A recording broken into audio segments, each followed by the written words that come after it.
எதுவுமே கிடையாது. அம்மி குழவி மாறி குழந்தை அங்க இங்க உருளுது. அம்மி குழைக்காது புடிச்சு அரைக்க ரெண்டு பக்கம் புடி இருக்கும். ஓஹோ, இது அது கூட இல்லாம மொட்டை முழுக்கட்டின்னு எனக்கன்னேன்னு முண்டமா உருண்டுகிட்டு இருக்கு. கையில்ல, காலில்ல, மூக்கில்ல, முழியில்ல, வாயில்ல, வயிறுல, எந்த உறுப்புகளுமே இல்லாம அந்த குழந்தை முண்டமாக உருளுவதை பார்த்தாள் முக்கண்ணன் தேவி. சரி, எங்க வர்றா? எங்க வந்தா? பகவானிடத்துக்குத்தான் ஓடோடி வந்தா. சிவபெருமானிடம் ஓடி வந்தா. பகவானே, என்ன?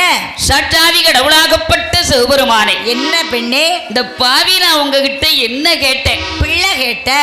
நான் பிள்ளை வரம் தானே கேட்டேன். ஆமா, நான் பிள்ளை வரம் கேட்டதற்கு இந்த பிடிமுண்டத்தை கொடுத்துட்டீங்களே. பிடிமுண்டமா?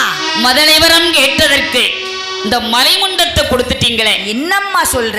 உனக்கு நல்ல பிள்ளையை தானே நான் கொடுத்தேன். சுவாமி,